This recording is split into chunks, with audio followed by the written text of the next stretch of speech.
کل درآمد چند ساله یوتیوبمون رو بدزدم. اما این خرج کردن عادی نیست. این خرج کردن یواشکی و بدون اطلاع داداشم یعنی سجاده. این کل درآمد ماست. داستان از این قراره که من میخوام طی عملیات این پولا رو بدزدم و فرار کنم و خرجش میکنم. اما من واسه سجاد یه سرنخی دارم. من واسهش یه لایو لوکیشن فرستادم که تو 30 دقیقه آینده واسهش ارسال میشه. تو این مدت هیچ راه ارتباطی بین من و سجاد نیست. یعنی نه جواب زنگاشو میدم، نه جواب مسیجاشو میدم، هیچی.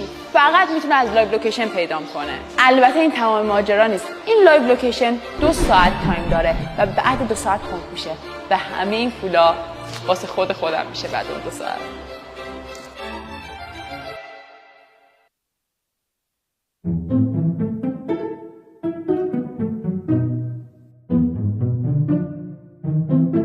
الو کجایی مهدی؟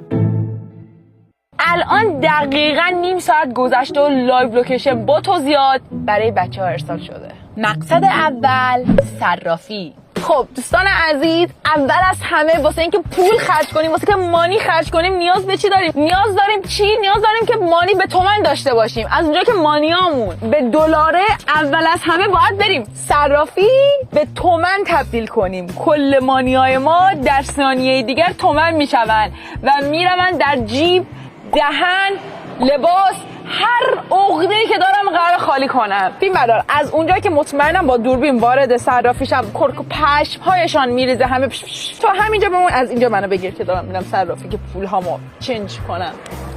خیلی با کلاس چنج. سلام به پولداری. دارم پولدار میشم. چی بخرم؟ چیا بخرم؟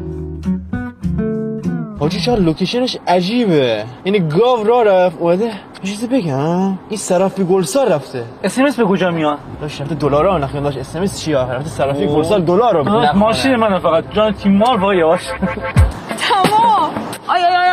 آی گیر کردم. امروز دلار یه ذره ارزون بود، ولی شاعر اینجاست که میگه موف باشه کوف باشه. دلار ارزون که ارزون بود. به ماشه. ما فقط مسئول خرج کردنیم. از اونجا که رانندگی اون شخمیه قطعا من سریع‌ترم داشت. هر مدتی حساب کنی من الان اون بنظر نگاه میتونه تو رانندگی کنه. داش چون ماشین برای خودت ماشین منه. به ناموسم قسم نمیذارم نخ کنه حتی. نخ کرد فکر کنم. وای. ببین نخ کرد میرم پولمو میگیرم بقیه خرجا. الان من یه ساله. اون یه عقده‌ای هست الان پولم میره گوشی میخره. الان شما اینجا از من میگیرین من اینجا چی نقشی دارم؟ داش تو فیلم برداری کن از من.